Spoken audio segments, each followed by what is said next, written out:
Howdy Tamers, and welcome to the LostinTranslationmon Digimon podcast. This time we're covering Digimon BeatBreak episode 21, The One Beside You. I'm Kobias, and I'm joined by Guz and Geo. Guz and Geo, how are you both? Very, very good. I am very happy to be here, and it's nice to know that Digimon BeatBreak managed to get enough episodes where now it can legally drink in the United States. Hooray! Yay! Because One Punch Man Season 3 fucking didn't. We did it, boys! We got to the legal drinking age. Yay! Oh yeah. A show full of teenagers and trauma. Jeez. So much trauma. Can we finally have that, what was that drink? That Nika drink? Addy, soldier. Nika, yes. Nika from the barrel. It's very good. It is still my favourite whiskey, okay? Do not at me. But in any case, housekeeping. So the only bit of housekeeping is I just want to mention that I have a dog out of her crate. She's just kind of chilling. I think she'll be fine. But if you see like movements of a dog, she's just chilling. But she is currently free. So hopefully she doesn't cause any issues, but she shouldn't. She likes when I record. She goes to sleep. I don't know.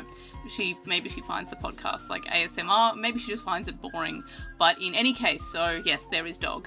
So anyway, quick synopsis for what happened this week. Tomoro wins against Raito, so it continues on from last week's episode, and Raito is then taken away. Glowing Dawns show up because they have to always save Tomoro. Meanwhile, Granite is literally on the edge of a cliff and he's thinking about jumping, and then he's called in. Hotaruko gets Tomoro out of... I wrote Tomoro, that's not what happened. Hotaruko gets Raito, there we go, out of the prison cell. Ludomon is used as a shield for Gigasmon, but it's really hurting Granite. Wolvermon jobs and points out how Granite is suffering. Meanwhile, Makoto finds the basement of victims of missing bounties, and Prognomon shows up to destroy the arena now that the business has been discovered. Reina tries to hold back Ludomon, which motivates him to disobey orders. Gigasmon attacks Ludomon and gets all of the armor shattered, so he's like that. It hasn't been animated before, but we've seen like one picture of how Ludomon looks without the armor, so I'm really glad that got animated. Anyway, so that happens. Ludomon. Yeah, he's naked, he's a baby. Ludomon evolves to Teal Ludomon, and they return out of the mirror world, except Raito isn't with them. Clay and Naito, meanwhile, notice that it was all orchestrated by Kanata, who is the guy with the monkey. Then the details of the auctions are leaked, presumably also by Kanata, and it turns out that Chairman Wong has assigned Clay as a bounty now. So that's what happened this week. Discussions and decisions. What were our highlights this week? I mean, I think that is a very, very broad synopsis because actually quite a lot happened. Oh yeah, I mean, when I do a synopsis, it's all crazy. I always do like very bullet point basic bits because I know we're going to cover all the bits anyway. No, of course, but it's just sort of like, hey, even that didn't actually touch all of the things in the episode. Yeah. Because this is an episode you should watch. Oh yeah. We're talking about dense story structure, at least I was. In the last episode, it's right here in our face again. This is probably going to be another really big fan favorite kind of one because my god, did we get a lot. Oh yeah, we got a flashback when Granite was a bounty, quote unquote. Yeah. He swore his life to Naito so that Naito could basically use him to be murdered at any point for Naito's wants and dreams. Like literally, he was like, if you work for me, I will give you like a good death. I'll give you like a proper way to die. Like, which is like Granite's just a Viking. Yeah, and also, like, remember, Granite is a child. Like, he's, like, I think he's, like, meant to be 13 or something. So he is, like, very much a child. He probably just needs, like, a hug and some, severe therapy. But instead, he's being used as, like... a child soldier. Yeah, a child soldier. And, like, basically being told, okay, I will give you a good death because that's what you want, instead of saying, you know... hey, maybe I will give you a reason for living instead of, you know, a reason for dying. So it's kind of like shows you that we have Naito kind of playing into what Granite wants rather than what would actually be needed by this child.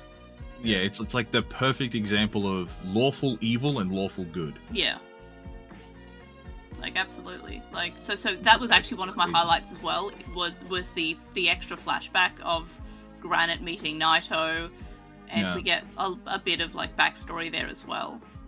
I really like that. I I don't think Wolvermon jobbed this episode. Oh yeah, I just wanted to make the funny, but no, she actually like she did fought well. so good. Yeah. I was like, oh my god, are we gonna get an ultimate out of her?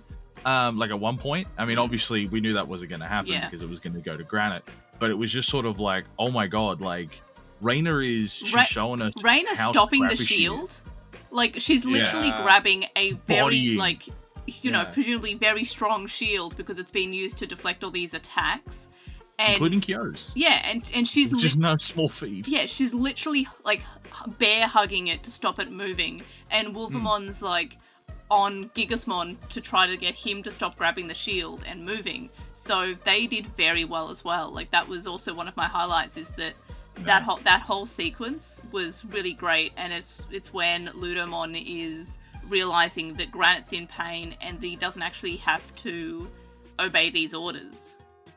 Yeah, I love the fact that Raina's basically the Marcus Damon of this season now. Because she bodied a full spinning, returning, powered up Ludomon shield that like was, gassing out Murasamemon. Yeah, and presumably is quite heavy. Yeah, I don't know what weights of Digimon are because I know Pokemon tends to put a lot of, thought into that. But I wouldn't imagine it to be small.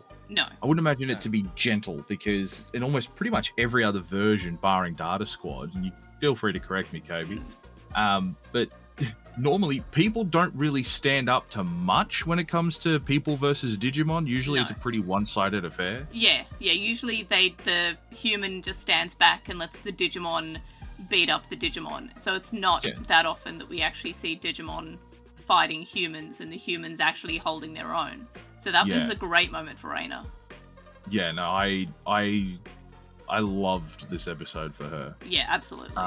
Although we do have Mikado jobbing, I will say that before we move on too quickly. All he did was come in, paralyze Echo, and then just disappear with Tomoro. No, for he had plot things. Like he noticed like the really eerie like Event Horizon kind of Proganamon hell. Yeah, like all of the cold-hearted bodies in these kind of like structures, and I don't know, that was pretty cool. So I'm kind of glad that Makoto got to do that, and we had Shiramon identifying the victims. So I wouldn't say that he necessarily jobbed, is that he was off-screen doing plot important things.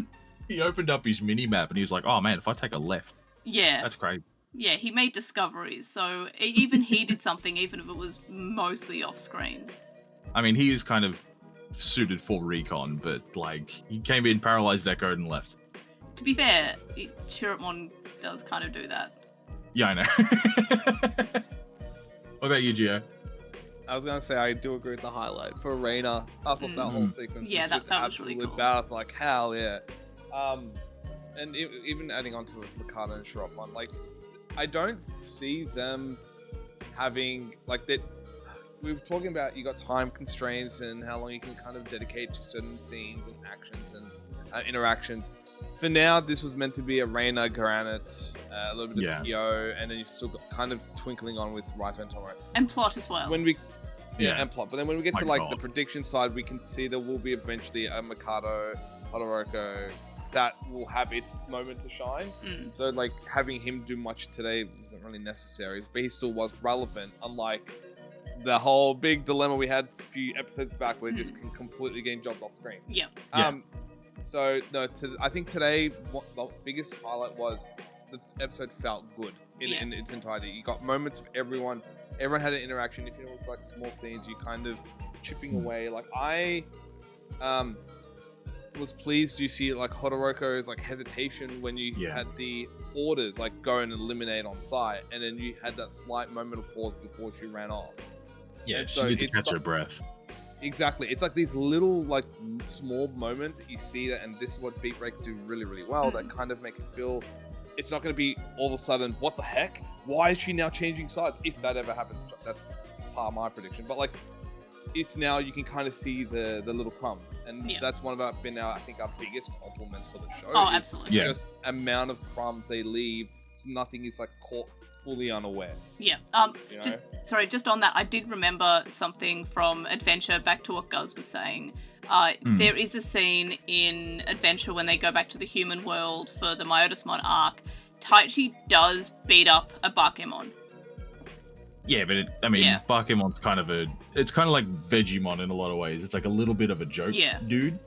Yeah. Do you know what I mean? Yeah, for the most part, we don't see humans fighting Digimon. They usually got their Digimon to fight the human. Yeah. I mean, oh god, I was gonna say something, and then you brought up Bakemon, and all I could do is think about silly little ghost boys. I was gonna say, like, I don't think Violet Inboots would think Bake is a joke character. Yeah. Well, no, she has Ghostmon, and then goes straight into Necromon, and then Dullaharmon. Yeah, like she skips over Bakemon straight into Phantomon with the new Warp, man. Like she does not care for Bakemon. She doesn't need it. She's not in any of his art, bro. Like, what do you mean? He's just kind of there. He exists. He's like a stepping stone. But like, yeah, you're my level 4, whatever. But I absolutely agree with what you were saying, Gio. I remembered. Wait. I remembered. Yep, go on. I really love the mirror theme, because it's not technically an image, but a mirror theme between Clay with the bonsai tree being like, you know, stray branches need to be cut early, and like all this, only for him to then be cut by the World Organization. Oh yeah, absolutely. 5-star, like that is poetry. That is beautiful. We get a beautiful little bookend in that, which is just absolutely phenomenal. I really loved that. Yeah. Also, I cannot stand Kanata at all. I kind of love him being like. I feel like him being an antagonist. Yeah. When I say I love him, I mean I just think that. I mean, I can't wait to see more, because so far I'm like, this is a really good bad guy, and there aren't many like bad guys in Digimon where I will look at and say that's a good bad guy, or a way like. There is one, and it's Kurata from Digimon Data Squad, and I hate him so much. But I hate him in the way that the show wants me to hate him. I meant to really despise this guy. So it's your Joffrey. Yeah, absolutely. So I really like that as a bad guy. Like, I really love Kurata as a bad guy because I hate him so much. And I feel like it's going to be the same when we learn more about Kanata, because he just seems like he's just Chairman Wong's, like, you know, goon, basically. Secret police of one. Yeah. And he basically just follows whatever he says. But I really think that Kanata could be like an interesting character. And I'm really excited to see more there. I mean, the Goku's got 2 minigun, submachine guns. Do you know what I mean? Like, I thought he wasn't going to be that interesting at all. But the fact that this freaking monkey turned around and went, you know what? You know what? Funny. I'm a Digimon. I have guns. Like, just pull that straight out the stuff. I'm like, when did we have that technology? Because that would be incredible. I think even to add to Kanata being an interesting antagonist, what threw me for a loop, or what's still throwing me for a loop, is what is the actual intentions and motivations behind Kanata and the Chairman Wong? Because like I think it was they are related. I think he's his nephew or something. Like what? I'm pretty sure they are related, Chairman Wong and Kanata. Are they? Yeah, I'm fairly certain that was. I don't think that's been confirmed yet. I think they were, because I mean I can research it in a moment, but like when they were introducing to the 5 stars, and we had that 5-star episode, fairly certain like they were kind of introduced as if like the pair, and it's like, oh, and that's his like uncle or some shit. Oh, okay. I don't remember that. No, I could be wrong. Chat, correct me, and then yell at me, and then we'll crucify me. It's all good. Yeah, don't worry, I will. We'll crucify me if I'm wrong. But if regardless, I'm curious. I still don't know what their motivations are, because if we're talking about like you're a villain and you're powering, and we go on a theory of powering up the egg and using people with cold-hearted E-pulse energy to power the egg, why then shut down the business? I'm so sorry. I was just reading his wiki page entry. Yep. And all they have is one of the 5 planets. I guess that's a translation issue. Actually, you know what? Hold on. What's that? Look at this. That's not what I wanted to do. That is absolutely ruined the OBS recording, by the way, because now Geo and the OBS is still going, but yeah, okay, yeah. So it went for like watch stream on my side, and then down the bottom where it's usually like it's usually Guz. It was half Guz, half Geo, and I was like, yes, we DNA Digivolve. Let's go. Yeah, so that did not work out the way that it was meant to, I think. Alright, well, okay, my bad. Anyway, it says he's one of the 5 planets. Okay. The pinnacle of cleaners, the star of gold, Genjo the adamantine, constantly maintains an archaic smile, swears loyalty to Chairman Wong, likes hair oil, and dislikes astringent persimmons. Oh, like the fruit. Yeah, he doesn't like astringent. Imagine oranges. having beef with a fruit. Like, yo, maybe that's why he wants to get Kyo, because he's secretly the only straight one. Ah, there we go. We found it. Okay. There you go. Well, I guess loyal to Chairman Wong. Yeah, I don't think they're related, but at the very least, we know he doesn't like oranges. Okay. But the planet. In any case, back to the highlights. I'm not sure if y'all noticed that the use of sound this week with the battles was so good. Like, I was with my headphones, and it went from like one side, and then like the way that they edited it, it was just like it was like the fully surrounding experience, and it was like I don't often like notice that kind of thing, but it was like, you know, the swords going shing like across the. Yeah. That was just such a good use of sound. Yeah, swords plural when there was one. Yeah, nice. Okay. To be fair, I think I said the sword sound, so that is belonging to the sword. Oh, sword apostrophe. Yeah. Yeah, swords sound. Shrink. No, so Kyo just whipped out his dick halfway through. No. But yeah, so that was like the first thing I noticed. I was like, wow, this must be a good episode, because like the amount of like effort that they put into the whole experience of a viewer, that was great. I also just do want to thank you Mars. She just decided to like stretch and just punch the wall, so thank you, sweetheart. Yeah, do you ever just stretch so good you just go bang? Actually, yeah, I do. It's a masculine urge. Yeah, absolutely. I do want to give a shout out for Katomon just being adorable. Yes. Yeah. Like, just like, it's kiddo. Like, you're just hopping along. Like, I love you so much, my little baby. Like, adorable. Doesn't he digivolve into Hopmon? Yeah, he evolves into Hopmon and then Monodramon. That's so funny. But yeah. I also love Ludomon without his armor. Like, he's just a little guy. Such a fucking guy, bro. Yeah, I reckon if Digimon was ever to do a collaboration with Build-A-Bear, I would want a Ludomon. Oh, yeah, absolutely. I mean, you could probably just do a custom one pretty easily. Mars is deciding that she doesn't want her bed there anymore, and she is moving it aggressively. Okay. But yeah, so that was great. I also didn't notice this before, but Tier Ludomon has QR codes on his shields. Is that what they are? They look like I'm 80% sure they're meant to be QR codes, because they've got like the dots on the side and then in the middle. I'm pretty sure it's meant to be QR codes, and I love that. I really want to know if they actually put like a link to something on those QR codes. Like, if I scan it, will it send me to like Digimon.net or something? Oh my god, I found a Reddit post about it. Oh really? Yeah, I just it apparently goes to it is a QR code. https digimon.net. Does it actually? Apparently. Oh my gosh! What an Easter egg! What an Easter egg! I can't believe I just guessed that, but that is like absolutely 100% no notes. That is perfect. They did a great job. It's like with the Zed Millenniumon art in the current TCG. If you follow the actual words, normally it's written in the digital code of language. Digicode, Digimoji. Yeah, it actually has like HTTP:// like all that Digimon.net. That is so good. It's the exact same thing. Like no so notes, funny. no notes there. Like Bandai and Toei, no, perfect. But yeah, so I didn't notice that, and now we know that it does in fact go to Digimon.net. That is like chef's kiss. Like, well done. Also, in relation to Ludomon, the end when they've just returned out of the mirror world.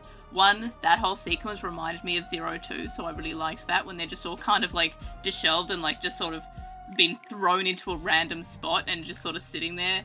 We have a shot of Ludomon and Granite like cuddling. Yeah. It's so cute. I'm like, they're just laying there being like, bruh. Yeah. But yeah, so there was just a lot that I liked about this episode. Like, it was... There was so much. I actually don't think we have enough time to talk about everything that was in the episode. Yeah. Genuinely. But we can talk about, like, the main parts, which is what we're kind of doing. Does anyone else have any other big highlights? It was nice to see Programmon doing something, because technically he's also a new Digimon. Like, new for anime, not so much for the TCG. So actually seeing him bounce up and around is actually really, really cool. I kind of was really confused as to why there was a bunch of drills in the evil eye room. Don't worry, that quickly got explained. Yeah. Because I also didn't realize that Programmon had the eyes on his hands or something like that, like the Millennium Eye. Yeah. Which was really cool to see that as well. Yeah. There was so much really cool stuff that happened in this episode where it feels like it went for longer than like the actual like 18 to 19 minutes of proper screen time. That's not the intro or the outro or the preview. Like, there was so much meat in today's thing, we might actually get protein sickness. It is phenomenal. Like, it was just a good watch. And also, like, on the topic of Programmon being a newish Digimon, it is nice that next week's episode, just jumping ahead a bit, has Marine Chimeramon, which is also a newish Digimon. It's been around for about 6 years, but I don't think it's been shown off that much, so it's going to be nice to see that as well. I think it's literally shown up in one card. Yeah. Like, I think it was BT6, if memory serves. Yeah, it would have been fairly early on, because... And it has, like, no text on it. It's because so rude. Marine Chimeramon debuted in the Digimon Pendulum Z of the Deep Savers version. So that's where it debuted alongside Sangomon, and a lot of the Pendulum Z Digimon that they released, same with Sand Lizardmon, are very reminiscent of original, like, era Digimon from, like, the original Pendulum series. So they have that sort of feel, like they've always been there. So Sand Lizardmon and Marine Chimeramon are both Digimon that if you just wiped my mind and you said, hey, guess what era these Digimon are from, I would probably, and you showed me like a bunch of the Digimon Pendulum era Digimon, I'd say, oh yeah, they've been around for decades, but they're just kind of new Digimon from that era, because that's why it would have been fairly early on in the TCG, because they would have been, you know, just out, because I believe the Pendulum Zs came out in, I want to say, late 2020. So that would track for being kind of like a few sets into the TCG. So yeah, it's BT4. It's even earlier than that. Yeah, I mean that would track if we had the first TCG set come out in like 2020. March or April 2020, I believe. So I think the Pendulum Zs came out in December 2020 or November 2020. So that kind of lines up. It should be like 21. Yeah, man. Composite trait. I know, is your Millennium going to get support? There you go. Look, it could have a rules text where it counts as Chimeramon with the Chimera spelling with the K instead of the CH. But, you know, time will tell. Yeah, that'd be cool. All roads lead back to Millennium. Are you pivoting to Deep Savers? It's not even Deep Savers, it's BT4, man. You know what would be cool? I mean, it was from the Deep Savers Pendulum, but you know what would be really cool? Maybe. If we got, like, a Jogress of Metal Seadramon and Marine Chimeramon, and they become, like, Marine Millenniumon. Can you imagine? It's just Millenniumon, same art, but he's got a scuba mask on. Which, actually, fun fact, I mean, this is not fun for anyone except for myself, so bear with me. So on the Digimon Pendulum cycle, which were a Bandai Asia, so that includes Australia because we got Bandai Asia releases, they were the kind of continuation of the original Digimon Pet line, but were based off the rosters from the Digimon Pendulum line. The Digimon cycle were kind of unique in the way that they evolve all the way to Mega in one day, but then at the end of the day, they revert back to their level 3 forms. So more anime in line there.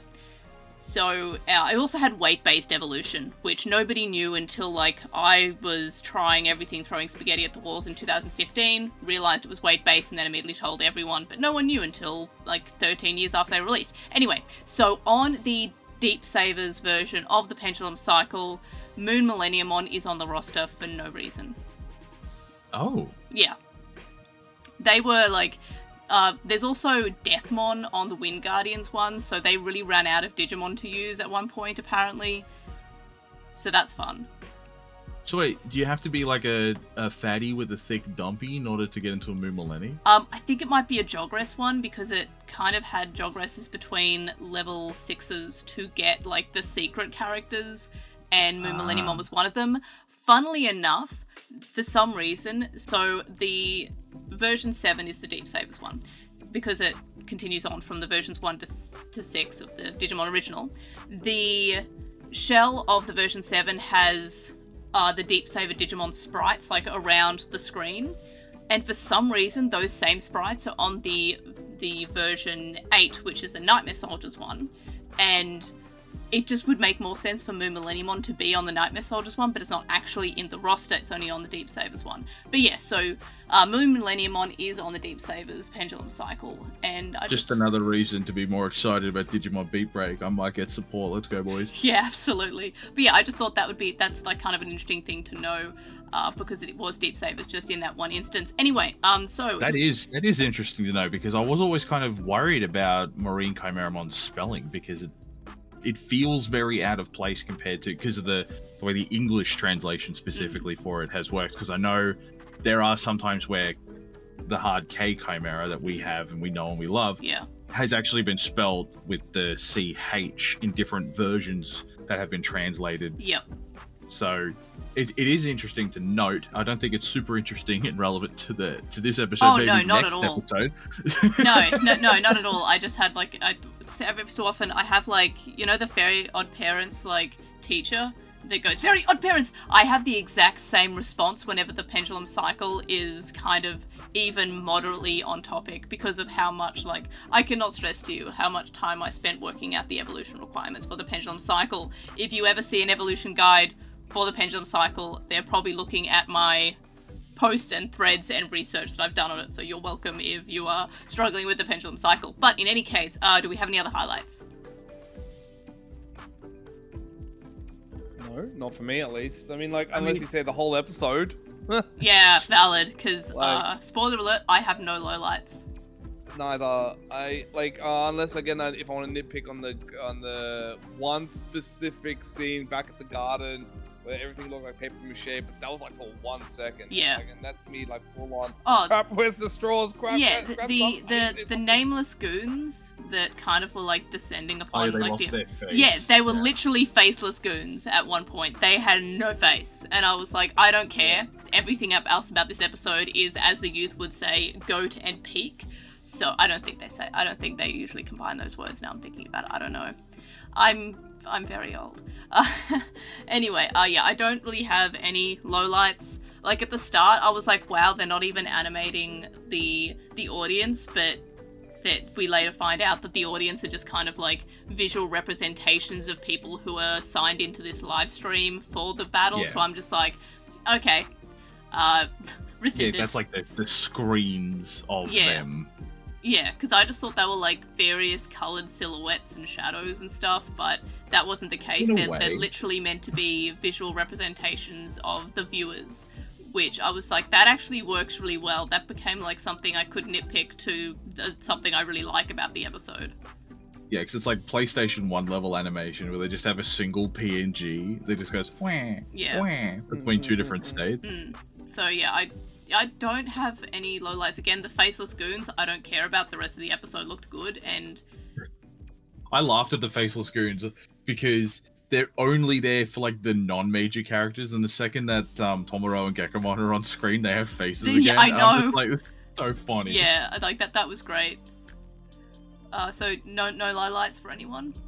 I mean, I think the only lowlight that we could have, and this is a stretch, right? Because I know that everybody was also very excited to see Tia Ludomon. Yes. We were kind of hoping that we were gonna, we're being greedy. Let's be honest. Yeah. We were gonna try to get another new Digivolution, another new Digimon out of it. When I can't say that I'm technically upset about Tia Ludamon. Yeah, same. He is cool, and we found out that his QR code is like goated. Digimon.net, fantastic. But like, look. It's not really a nitpick, but like I still would have liked to see something a little bit different. Maybe we still will. You know, maybe we'll still get Raiji, and then maybe we get a new level 6. I mean, maybe if they do, because if they don't go for the Jogres path, that would make sense for them to give him a new level 6. However, I feel like that is very much a win-win situation for if we got a new Digimon, yay, new Digimon. If we got like Tier Ludomon's not been animated before. Yeah. So we get it. Like, I feel like that is 100% a win-win. Like, I do love to see new Digimon just show up. I also do like to see Digimon that are a little older but just haven't been animated, because there are some Digimon, like Rinkmon, for example, which is Hawkmon with the Digimental of Friendship, that has been like so forgotten about. It's been Twinkmon. Yeah, it's Stephen Bradburymon, my Olympic hero. For all of those non-Australians, he got into the Olympics because everyone fell over, and then he got gold medal in the ice skating, speed skating. He got the gold medal because literally everyone else fell over. So Olympic hero had like an ice skating rink named after him. So like, he wasn't even good. He just like, he went around kind of slow, and then everybody just fell over, and he's like, well, you're all disqualified, I guess. Yeah. It's because everyone else was sticking together, and I've seen interviews of him, and he's just like, yeah, I realized that I'm a good like 10, 15 years older than everyone else, so I just kind of stuck behind. I saw how close that everyone was getting, so I hung back even more, because like some people were literally like, their skates were like this. But yeah, so anyway, Rinkmon has been around in the franchise for like 25 years. And has never been animated, and has only been in one Digimon game, and it was the first Korean Digimon MMO, Digimon RPG, and that's it.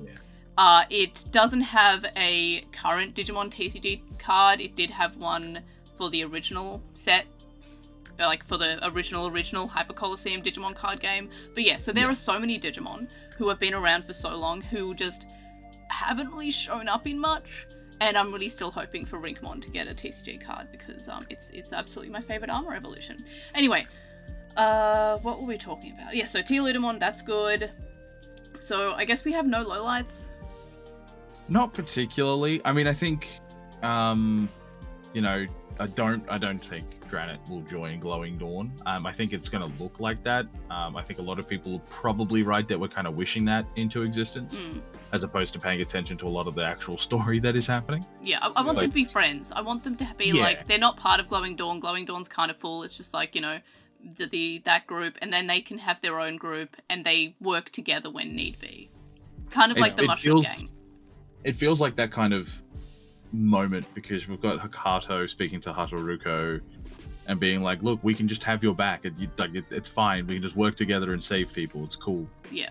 Because obviously Clay's crashing out over the fact that he just lost all his money and status, which I think if you're a kind of a villainous bastard, deserve. But also, you did lose everything. Crashing out, also a little valid. Yeah, and also, like, we say crashing out, but like in some points he's like super calm, and he's using like, you know, euphemisms, and he's like, yes, I will cut this branch, like I will cut off the weak links, like, but then like he just goes like full crash out. It's just like, I feel like they're really doing a good job with the baddies in BeatBreak. And aren't they? I'm still I'm now putting my eggs on the rules of 3, because this is the second time we've had an instance where Kyo was like, again, standing up, fighting for everybody. And this time I thought, oh, okay, cool. Because Naito was like, he's the only one that can get them out of here. Dogpile him. And it's like, damn it, I want the catalyst of change. Where's the Kyo cold hearting? I need it now. Oh, poor Kyo. I mean, I feel like that would be reasonable for him to sacrifice himself, because if anyone's going to have like a heroic sacrifice in this, it's probably going to be Kyo. But I don't think it's coming yet. Yes. I think it's coming I think it's coming a little later, so that the team can still access and move through the mirror world with significant development. Yeah, and also they would want to make the viewers care a lot about the situation first. So does this promote Kyo from mother of the group and chef to taxi? Both. No, mums are still taxis, bro. Yeah, he's a soccer mom. He's a soccer mom. He's got 3 kids. Now a 4th. He picked up another stray, bro. He just adopted Granite. Apparently, yeah. And probably Him and his Honoroku, sleepy too. little teddy bear that's also secretly a wanted war criminal, maybe. Yeah. Who knows? Speaking of which, favorite character, mine was Ludomon because he's just a little guy. Like, Reina.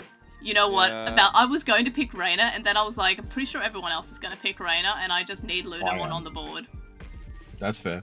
So Enough. Yeah, for me, it's a tie between Reina and Ludomon. I can't pick between the two. I'll get Reina. okay, okay. So I will like I'll hold everything up for Ludomon. Yeah, I'm picking Ludomon. So you both are on Reina. Yeah. Legally, only legally. Jesus Yes. Christ. My gosh.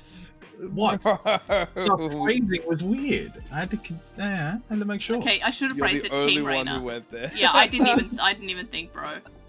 Oh my god. I know. It's okay. You don't need that. It's all Yeah. good, Kobe. Yeah, I don't think I've ever had a thought except for when it's about the pendulum cycle or Rinkmon apparently. Also, what are you doing, Mars? Okay, she is deciding to move her bed. Or missing the joke like 2-3 times last time about the name of the whiskey. Yeah, because like I don't typically think like that. Like I don't think it stops. No, you know what's the funniest? I was re-listening to the podcast, and then that whole moment came, and you just like, there was a moment of like Kobe thought I had a semi-realization, and you just hear it both you and I guys and our reactions. It's like, okay, they get Kobe's got it. Proceeds to Kobe not getting it, and it just freaking explodes. Everyone's great. yeah, because I was like, what, knickers like the underwear? Like Yeah. no. Like the brand of Knickers isn't a brand, that's just what Aussies call underwear. You were calling it for, like Nike. Undies or knickers, yeah. I think Knickers is more British, isn't it? I've always called them knickers. Get your knickers in a twist. I feel like someone's gonna mishear this conversation and cancel us now. Well, thank God Gio didn't get his Twitter up and running. Anyway, so rating out of 5, I gave this another 5. It's, I want to say, the best episode that we've had so far. I really liked it. It really sets it. It had a good balance between action as well as plot. It gave us backstory for some characters. Every character had like something that they were doing. No one was really outright jobbing. I did make the joke in the synopsis that Wolfamon jobbed just because like Wolfamon, there was a scene where Wolfamon gets hit by the reflection, but like in reality, not really jobbing. Like immediately got back up, didn't de-digivolve, didn't like, you know, have to lie down, immediately jumped right back into action. Reina holding back the Ludomon, that was really cool. Wolfamon holding back Gigasmon, that was really cool. We had Chirrupmon and Makoto doing their usual like investigation thing, identifying the victims. So they were, even though they were off screen for a bit, they had like a part to play in the plot. So I feel like this was a really complete episode where every character was literally there. Batman. He's just a rich kid with a bat. Yeah, literally. He's Bat Kid, or he has Bat Kid as a friend. I don't know. Yeah. He's Robin. But Robin the less fortunate. Yeah. That's crazy. But in any case, what are y'all giving it out of 5? What do you reckon, Gio? I got me. Oh, this will on me again. So I don't know if I'll ever be able to give something an absolute 5 out of 5 until like I'm like, oh my god, it's absolute cinema. But when something feels like it's close, borderline entering that territory, and I find that this episode was, because it gave me everything I wanted in an episode. It gave me all the character actions made sense. The little nuanced scenes, like the hesitation in Todoroki, you see in Raito, when he was talking about everyone, like all the people being cold-hearted in the coffins. The way they animated his facial expression was like, yeah, he said like, this is me and I'm the genius and I did this, but like the regret and the saddening and like the turmoil, and it was depth in an animation still frame, which spoke so many volumes to me, and I adored that. The gravity that is Granite and how it came to fruition, like this pays homage to the breadcrumb of the cottage in the ice part when he was lying in the snow being like, I might have found my death here. And so for him seeking death isn't random. It was there. It was from the get-go. Hyo going, full mode, and we're starting to then see some of his action because now Morisalimon was finally doing named attacks instead of just swing, sword. Which was very cool, by the way, and I guess we kind of skipped over that, but I'm so glad that you mentioned it. But actually getting named and animated attacks other than just, like, generic sword attack, like, it makes him seem so much stronger. Because, I even forgot that he was a perfect level at the start of the show because everything he was just doing was just kind of basic. But now he's actually showing full strength, he's showing attacks. Like, I absolutely agree with you there. Yeah, so to me, this entire episode was brilliant. And we had even Tomoro, again, another homage to Tomoro's advancements. He did get a bit physical with Raito to kind of semi-snap him out of a cyclical thought pattern, which again made sense. But it was again that holding, not that kind of physical like punching. You then go to a point when he sees the E-pulse fall in the final scenes and retreats. Like all these little things we're noticing about the character's growth, the storytelling is great. We're seeing, as Guz pointed out, the snipping of the branch to then ending the scene with Chairman Wong snipping the branch that is Clay Arson. All in all, it's a brilliant episode. So for that, but because I don't know what stopped me from giving it a 5, I can give it the highest rating I can give, which is 4.75. 4.75. Yeah, so that is technically for me perfect. God. Yeah, 4.75 is my perfect. Gio, there's not enough room in the budget for 2 decimal places. You get one. No, there is. No. We made this decision really early on. There's only enough room in the budget for 1 decimal. No, 4.75. Okay, I've written down 4.75 if we ever use those figures. Guz, what are we giving the episode? I'm not too dissimilar from Gio. 4.75 for you as well? Nope. Done, send it. Nope. I said I'm not too dissimilar. I am a man who can stick to a single decimal point. Nah. But no, I think for where we are in the series, and it doesn't feel like we're getting too many more standalone episodes, I will say there's probably going to be a slight breather once this wraps up. Obviously, we're still in the middle of it. Clay is in the process of being defeated. We're probably going to have another maybe 3 to 4 episodes, depending on pacing. For when Clay falls, obviously we're getting Little Miss Water Bitch next week, and I am very excited to see her. Yeah, I saw the preview and I was like, oh, Guz is happy. His waifu was on screen. I saw a smile and a little love heart come out of her mouth, and I was like, God damn. All right, boys, lucky him. But I do think for this episode, where it's at and where it's positioned within the story, this is definitely in your 4.7 territory. Okay, so you're giving it a 4.7, not a 4.75. That is correct, because I'm a man and I can stick to a single decimal. Come on, guys, be a real man. Be a real man. Use 2 decimal places. Be a real man. Nope. I said what I said, bitch. I stand by it. Anyway, so that is it for discussions and decisions. Let's move on to Pondering, Postmon, Pat, and predictions. And we've been recording for, usually we're halfway through Postmon, Pat at this point. So this is... just goated. We're just goated. This episode was peak goat. Yeah. Yeah. I need to stop saying that. Anyway, so first up we have Clown-chan, who says they're wary of Raito as a character since he has the same trope as Toma from Sabers. Oh, that is actually a good point. Master Genius trope itself irks them because the two does not correlate with each other. And they're not gonna go rant about that here. They honestly think their wariness is valid. They were told that both genius with amazing strategizing skill, but that's it. They never showed them that that's true. Their strategies are most good, even if it's not just mediocre. And that is a good point. Like, a lot of the time, Tomoro is just kind of telling you he's a genius, not showing you. Which could also be, kind of his own trauma if he... it's the case of the kid who is told that he's gifted, and then they end up burning out by the time they're 12 because they've been told, you're gifted, you need to do this, you need to do that. They don't get to actually be kids. So I feel like him mentioning... oh, I'm a genius. Oh, but that doesn't matter because I'm a genius. I feel like that is, again, his own kind of trauma manifesting in the way that he was always told that. So he's kind of echoing what he had been told rather than actually doing anything about it, because he's probably burnt out. He's probably a burnt out gifted kid at this point, because they usually are.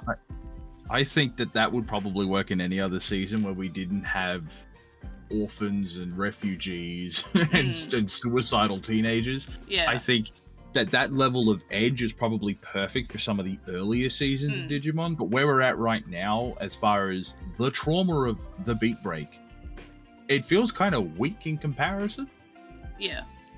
Like, I'm not here to weigh anyone's sadness, but it's just sort of like, if that's his motivation, I think that's probably where we're all just sort of like, okay, and? Yeah, like, true. I guess in comparison, Granite survived a freaking missile strike, bro, on Camp Refugi. You know what I mean? Like, that's so much more than, oh yeah, you're good at everything you do, son. Well, good on ya. That's incredible. Good stuff. True. Like, it's so much harder to connect with that because you're like, yeah, that's a real thing. But like, also, what the fuck was even that? Yeah. Next we've got Luke Loves Pokemon. Same. They say that they're getting big Ken and Daisuke vibes from Tomura and Raito. Yeah, absolutely. With the other members of Glowing Dawn, each paired up with a member of Tactics, it makes them wonder if they're going to go past Ultimate this season and go through Jogress evolutions. I don't know. I mean, I guess we could have, like, an arc where, you know, they're super good friends and we just get 0-2 again, but I don't think that we'll get Jogress, but I guess it is a possibility. We don't know. Yeah. Next we have Zero Unit Digital Monster, who's still hoping for an Injusticemon in the future. It doesn't necessarily need to be a humanoid counterpart of Justimon. It can be something like the final boss monster from Tokusatsu's. And yeah, I mean, I really would love like a more like dragon-like Justicemon. Like, is that what a Tokukatsu is? Tokukatsu, I think, is a dish. Tokusatsu is like Ultraman, Kamen Rider, like that kind of thing. Oh, so like, would Injusticemon be the bike? Yeah, I guess. It's just Behemoth over again. Yeah, like, also, Godzilla's another one, so it could be more like a Godzilla monster, might be what they were saying. Like a kaiju kind of Yeah, vibe. like kaiju. Well, that'd be sick. Because, like, a lot of the Ultraman, like, Mons of the Week are kind of like just giant kaiju. Fair enough. Random question, what if Shirokmon becomes Justimon? You know what, that would fit. I mean, he's already twink enough for it. He's got the weight. I know, right? And he's doing for justice, and then deletes all my trashing, my options. Yeah. And I can't run, and then OTK, I'm gonna cry. I mean, it would be funny if it was like a dark Justimon, because it's Batman. Yeah. It's Batman. That'd be cool.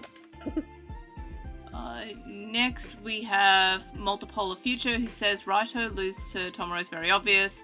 When it comes to Circle in this episode, maybe Granite will forcefully digivolve Ludomon to Teal Ludomon. I'm so glad that didn't happen. Like, I'm glad that it was kind of like, also the evolution being more Ludomon's own thoughts rather than the human saying, hey, digivolve! Like, I do like when they do something other than just the human being the reason and the catalyst for evolution. I like when it's the Digimon as well having feelings and thoughts and their own kind of like realizations. Yeah, they definitely feel that they have a lot more agency in this series than maybe what they've had in other series. Mind you, again, I've only seen the first 4, and the 4th one did not count because the people were the Digimon, so don't worry about that. Yeah, and it doesn't count because it's also bad. Yeah. It is. We got almost 50 minutes into the podcast without saying Frontier's bad. Yay! And Gigasmon was even in the episode. Yeah, Gigasmon was literally right there, and it did. The fact that I didn't start the episode was, well, it's a 0 out of 5 because Gigasmon was in it, and I had to think about Frontier. Also, the Digimon Pendulum Cycles had a lot of the sound effects from the Digimon Detector Digivice toy, so it reuses a lot of those assets. Despite the Detector being the Digivice in Digimon Frontier, it's actually one of my favourite Digivice releases because it had like a pretty extensive story mode. Anyway, Postmon Pat. Gunmetal Gator, cool ass name, says that Raito feels like an evil version of the Beyblade ex-protagonist Bird Kazami. That is such like a Beyblade name. What? Oh my god, okay. Someone who is talented in many fields, but when it's just the main format of the show, shows a lot of weakness. Only Raito blames others for his shortcomings, goes off negatively. This episode also gives us Gokuamon, again, directly with Tomura about how awful the 5 stars are, manipulating people to do things for them. And yeah, I think that is kind of the trope of the genius kid being kind of like a douchebag. Yeah. It's very Kaiba boy, but at least Kaiba had a sick jacket. Yeah. And he was very like, no, I like dragons and serving cunt. And boy howdy did. What a mood. I have many jackets. Next we have Yes Man, who says, "Hey everyone, love the podcast. Keep up the good work. Yay, we will try." Hey. They think they figured out Raito's whole deal. First of all, Tomoro is his glowing dawn counterpart, and they figured it had to be sibling related, so they think they figured it out. Glimpse of the backstory, it seems that Raito's true agenda is to prove something to Naito. At first they thought they could be brothers, but then I realized they had different last names. Okay. Given how messed up this world is and how most of the characters' backstories are just as messed up, it would be consistent with the show. I think Naito is married or at least dating Raito's older sister, and she's probably dead. Oh. Naito is the older brother figure for Raito, so Raito is so desperate to prove himself too. Though, if you really want to make things more messed up, if Raito did actually have an older sister, what if Naito killed her? Maybe a twisted version of Cinderella, in which the response to the abuse is to prove to herself and to her family to get their approval. Also, who do you think is the hacker? The money's on Genjo. He is totally the Spinel of the series. Even if Genjo is not the actual hacker, he's totally the masterminding it. Yeah, and I think this episode kind of showed that it was Kanata doing the leak. Yeah. Which by probably like him being told that by Chairman Wong, I would say, is putting him to do all that. I mean, he had a USB and went, "Wow, this was trash, easy." Get shit on. But also, I don't know if Naito and Raito would have that kind of a connection, but we don't really get anything from Naito outside of him being really, really jacked and angry the whole time. Yeah, and have scars on face. Yes, we agree. He's hot. That's not the point. Yeah. We just don't have enough about it. What are you doing, Mars? He just gives me like Hey, Mars. I'm just right hand man goon. Death glaring like, me? Just head goon, but like a little bit more agency. Does Mars need to go out? She's not pouring at the door. She's just lying down. Okay. She's just looking outside. If she starts pouring, I'll let her out. But I think she's like listening to like some emo music on her MP3, looking out the window. It's not a phase, Dad. So next we have Mind Adventure, who says this is a what if, but we know that Genjo likely knows about how special Tomoro's E-Pulse is. What if this somehow relates to the Shangri-La project? Like he wants Tomoro to reach Mega in order to use him and Gekomon as a battery.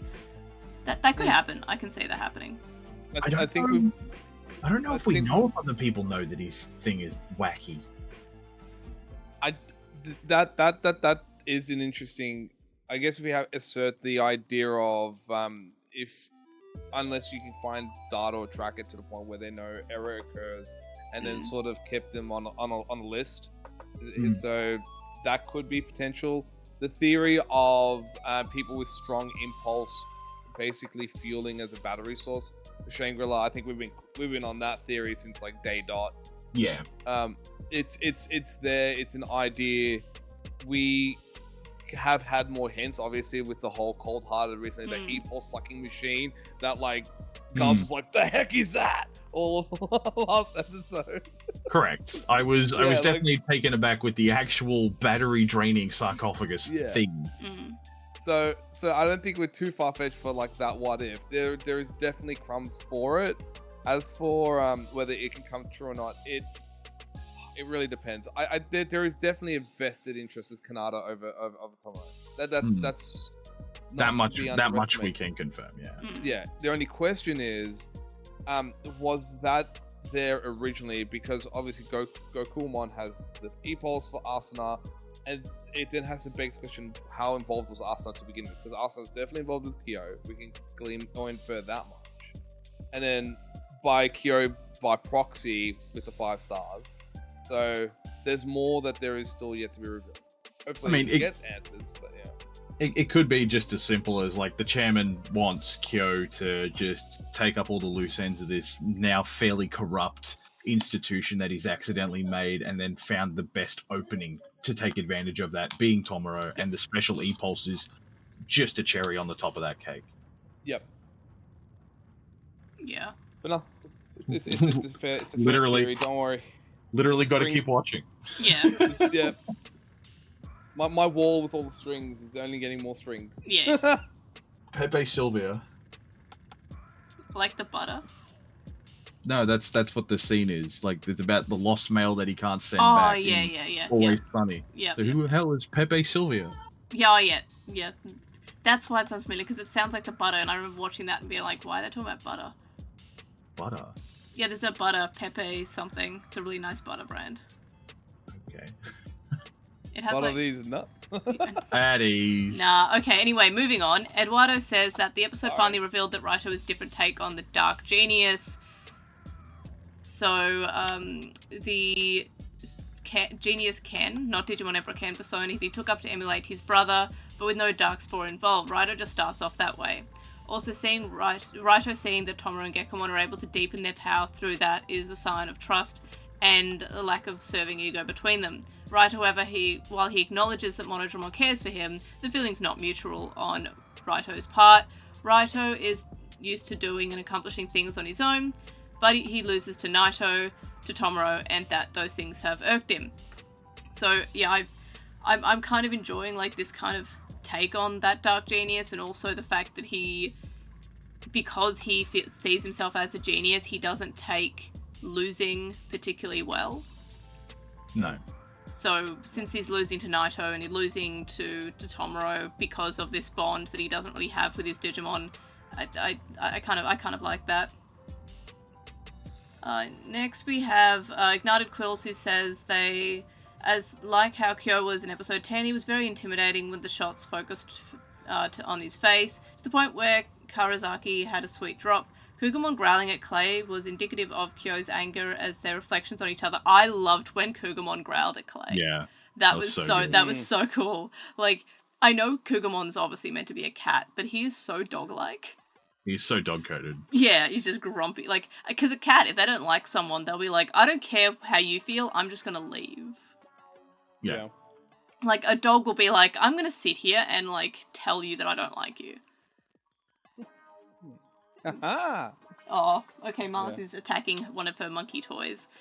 Anyway. She doesn't like the monkey toys. Let's go. No. She's standing her ground. She watched this episode with me. She doesn't like Gokumon because she's taking out her frustrations, like, right there. Like, oh, it's raining. That's why she wanted to look outside, because she likes watching the rain, like, appear on the stones outside. What did I say about the emo music, bro? Literally emo, yeah. I got you. Where are you? Where are you? You're just outside and it's raining maybe that's my fault, because, like, I've been putting on too much, like, Blink-182. Oh, that's so good. Like, Don't waste your time on me. My dog's gonna, like, come home with, like, piercings. It's not a phase, Dad. I'm like, fight the person. Like, could you... Yeah. I don't know where I'm going with this conversation. Anyway, Tomura having empathy for others shows how far he's grown up, since, while Reina, for instance, called him out in episode 4 for not caring about missions and focusing on Asuka, and this time Tomura cares about helping the guy in Tactics 7 that he has the most beef with. Plus, with the last episode with them saving the victims, which Reina refrained him from doing, Hotaruko also showing worry over what's going on has them happy, as it showcases more emotional depth in the characters that are basically soldiers. And yeah, soldiers. Yeah, absolutely. Like, it is so nice seeing Tomura kind of grow from, like, I only care about Asuka, I'm only doing it because of my brother, I don't even care about this lizard thing, I don't care about anything, and now he's, like, actually, you know, his thoughts were about Raito the entire time. He's like, oh, well, hang on, where's Raito? We need to go back for Raito. We need to make sure he's okay. Like, Tomura needs to save his boyfriend now. Yeah, basically, yeah. So I do like the growth there. Next we have 13 Crystal Heart, who says, with this Digimon deathmatch ring being billionaire Clay's main business and losers being cold-hearted on top of the espionage missions done by his organizations, it's pretty likely Clay has indirectly contributed to the deaths of hundreds if not thousands of people. They said they're not familiar with other Digimon media aside from the anime, but do we have any other human villains responsible for similar amounts of human lives lost? I think Karada. From memory, I know he mainly focused on Digimon and them dying, but he did definitely attempt to kill humans. There are some replies in there saying that Karada from Savers did stuff very similar. which I think that's the Belphemon tamer, because I only know him by way of the TCG. Yep. So that's kind of crazy. I did not know that. Yeah, you should absolutely watch Data Squad or Savers. Is it weird to like try and see if not intentionally, unintentionally, Arata in the Cyber Sleuth games? Yeah. They don't. It's not really human death as such. They get Eden syndromed. Yeah. Yeah. But like in the same way, like we're getting cold-hearted. Yeah, I was about to say like that is the same as cold-hearted. Like it's not so much in, but I doubt. I know his motivation was never really intentional to do that. He was trying to find a way to stop things, but unintentionally through actions. Also, some of the endings in Digimon Survive. Yeah. There's also an ending where you choose not to make any action, and the game just ends halfway through because both worlds are going to be destroyed, and you decide to have dinner with your mum instead or something. Yes. Yeah. I mean, that doesn't feel like it's an individual behind that with Survive. At least it feels more like the actual manifestation of entropy and death then decides to be like, well, no one stopped me yet, and I'm hungry, so things got to die. It feels more Galactus in that regard, where it's just a natural element of the universe just going about doing what it does. And when two universes collide and everybody dies, it's sort of like, well, that's hypothetical, so it doesn't really matter.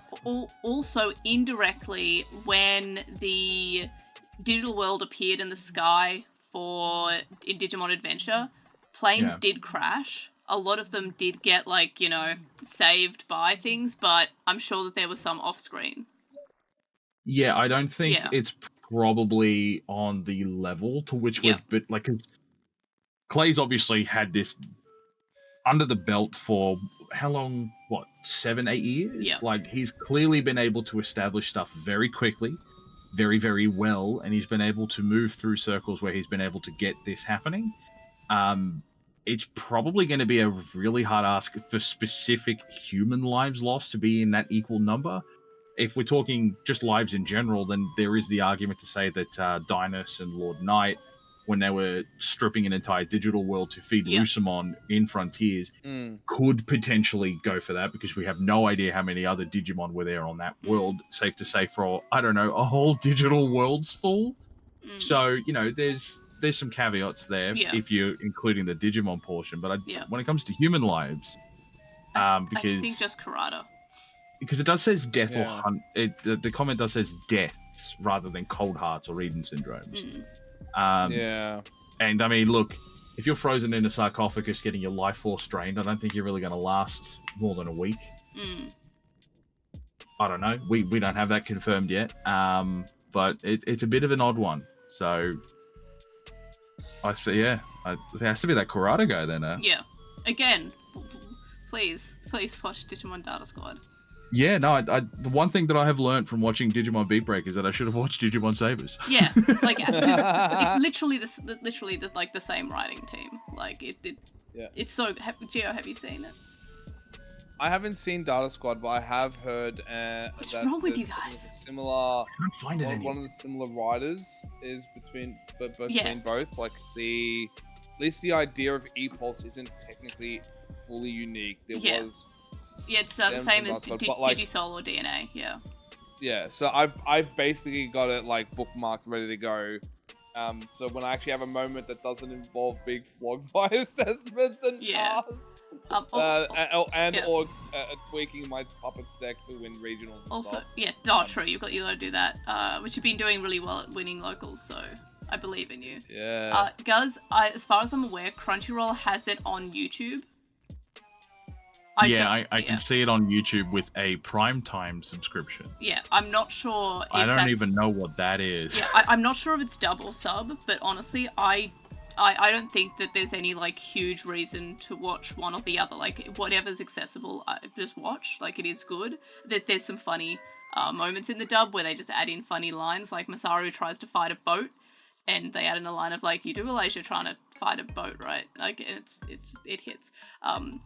I don't mind. It looks like it's also available through Prime, through Amazon. Oh yeah, I think I think there's also like a Crunchyroll subscription on Amazon. So there are places. I also do have the DVDs. In fact, they are behind me, just next to the Frontier ones. Yeah, that sounds like the easiest way. I guess we'll just do that. But yeah, so it is around. But yeah, if you need me to like throw the DVDs at you, I can. But anyway, yeah, Data Squad. My mouth is open. Let's go. Yeah. But in any case, last comment: Lazy Croconaw has no One Piece bingo for us this week. So no, you've done so much work for us already, Lazy Baby. Yeah, you've done amazing work, and also. You know what? Again, Croconaw. There is a One Piece bingo, and that is you're the Nakama for us. There you go. Aww, Boom. I like that. Boom. Yeah. Wait, who's that? Nakama. Nakama? Like teammate. Yeah, Teammate. Nakama. I don't speak Japanese. It's it's not even Japanese, brother. Oh my gosh. Nakama is Japanese. It's the whole. You're like, part of my shtick, crew. like, it's like teammate. Yeah. Like one of the core fundamental themes in all of One Piece is found family and crewmates, and deep long friendships. And like the word is, and I'm butchering the pronunciation, which I'm very Nakama. Sorry. It's Nakama. But yeah, Nakama. Yeah, we don't. We're literally speaking in English and Australian accents. The pronunciation doesn't matter. Yeah. So you see how I didn't know what the word is because I don't know what the word is. Yeah. But also, I'm fairly certain. And that's our bingo. in Digimon and Pokemon games, when you go to your team, I'm pretty sure it's written as Nakama. So party. Pardon? It's written as party or team. Yeah. So Nakama's like, I'm pretty sure a few of those kind of like monster having games has it as well, off the top of my head. But in any case, they say about the episode very good. They imagined that it was going to be Raito backstory, and seeing the development is nice. Plus, he acknowledging the strength of Tomoro was a good moment for the two. They disagree that Gokumon partner is going to be an agent of good. Yeah, I was wrong. Yeah. It would be cool though. I just wanted to have a prediction, but it was definitely wrong. They feel like he'll be more of an agent of chaos, and he's basically being controlled by Chairman Wong. So he's doing what his boss tells him. I think he's just being just a general good worker. But so they feel like he'll be an agent of chaos, and while Clay is effing evil, this guy is also evil. Speaking of Clay, they want to see him punch in the face so hard. Please allow us to see him being mollywopped. Yep. Okay. They do hope that the 5 stars evil are cut on Clay and Genjo. Potentially he's still sus. And they say it's because Kaito is there for fighting purposes. Hanaka, Water 5-star, is there because she finds Kyo and Kaito hot. Valid. I'd absolutely join like the bad guys too if there was a hot guy. Like, give me a bear with like some facial hair and that plays TCGs as a bad guy, and I'm signing up. I'm like, I'm evil. I'm very bad. It's just Vikemon with one mustache and a monocle. Yeah, I that is very valid. Like just joining because there are some hot men. What a queen. Very valid of her for doing that. Whereas ironically, I would join for her. Yeah, so both of us can understand. Just join because thirsty. Gotcha. I mean, if you're baddie, you gotta be bad. It's in the goddamn title. Yeah, but in any case, that's it for the Postmon. Pat, what do we have any predictions for next week's episode? Episode 22 is called Defiance. Looks like it's a Hodoriko and Makoto episode, so I'm pretty excited. I'm hoping it has a better emotional climax and finish than what the Raito and Tomoro Well, thing it was. does have your waifu in it, the water bitch, as you call her. Yeah, look, I'm probably not the one to ask what's going to happen, because when she was on the screen, I kind of forgot what I was watching. Yeah. I'm just waiting for the hot fireman to come back. Not Kaido, it's Kaito. Yeah, Kaito. Fireman Sam over here. He can slide down. Kobe, he can slide down your bowl to rescue from the fire. Hey, let's go. Anyway, so yeah. I want to plunge deep in Hanaka's waters.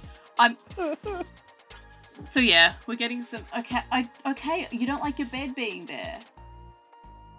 I get it. I don't. I really want to rearrange my bed. I'll be quick on a prediction then. Yeah. We're gonna have basically a similar recipe that we've had in today's episode, but this time it's going to focus on Mikado and Hodoroko. she will like Team Tactics 7 is failed. Team Tactics in general, the entire organization is crumbling, and she will have the change of heart. There'll probably be something where you've got a person they're gonna fight, and this is through the dialogue that was hinted in the preview, but for they're not gonna win a fight, more escape, just like they were able to escape Naito when Ludomon did evolve. We're gonna have eventually the sequence is Todoroki is gonna get Tylermon to then fly Mikado away, and flying fish away. That's probably what's gonna be. But we are definitely seeing the crumbling of Team Tactics, and I'm excited to see the Psycho chick again. That's cool too.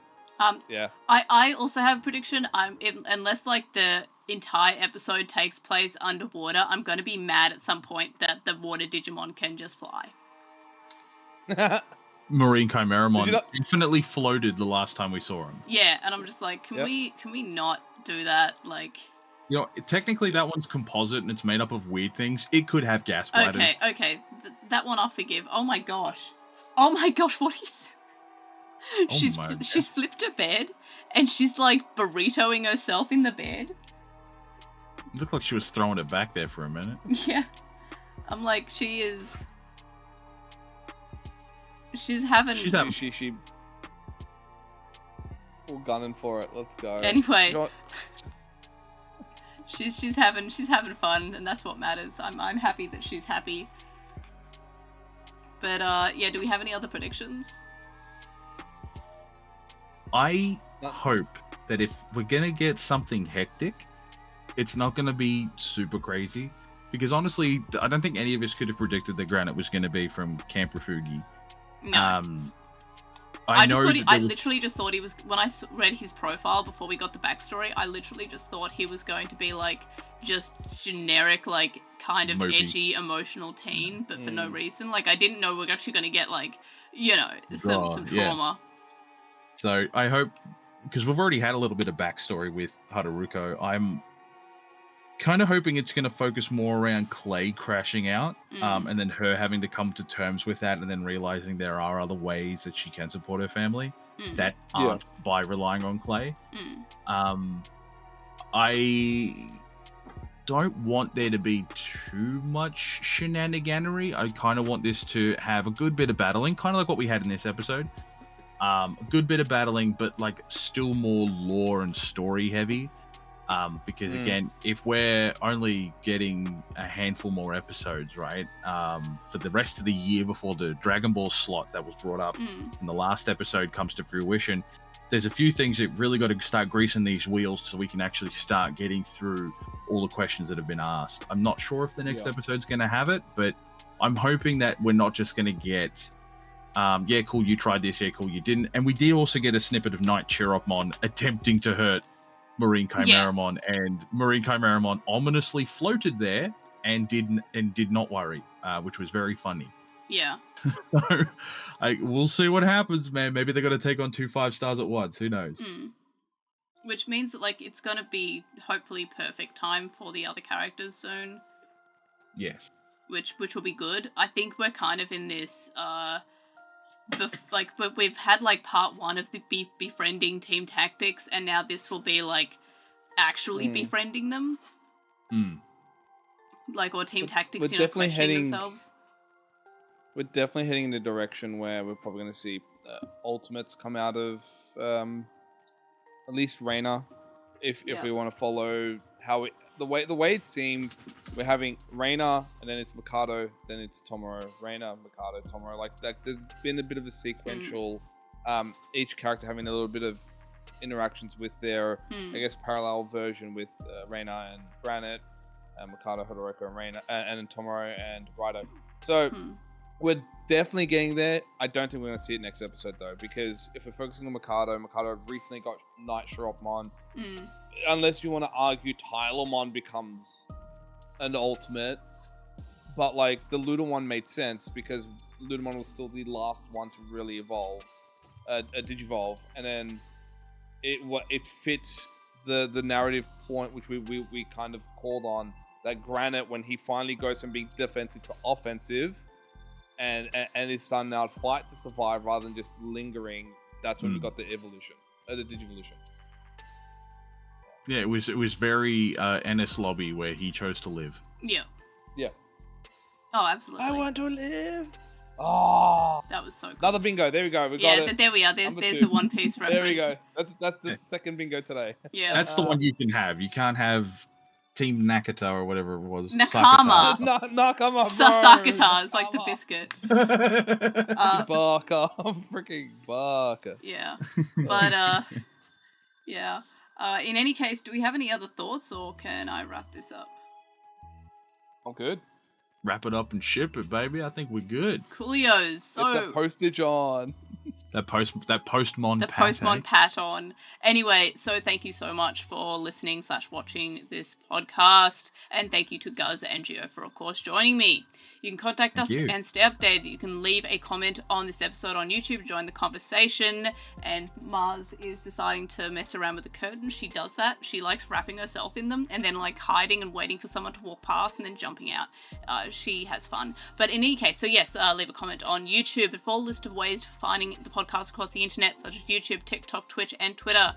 Head over to my Linktree, which is linktr.ee/LostinTranslationmon. If you enjoy the podcast or videos or even my posts online, you can show support by signing up on Patreon, get some cool rewards, and help me with some milestones. Mars, what are you doing? Hello.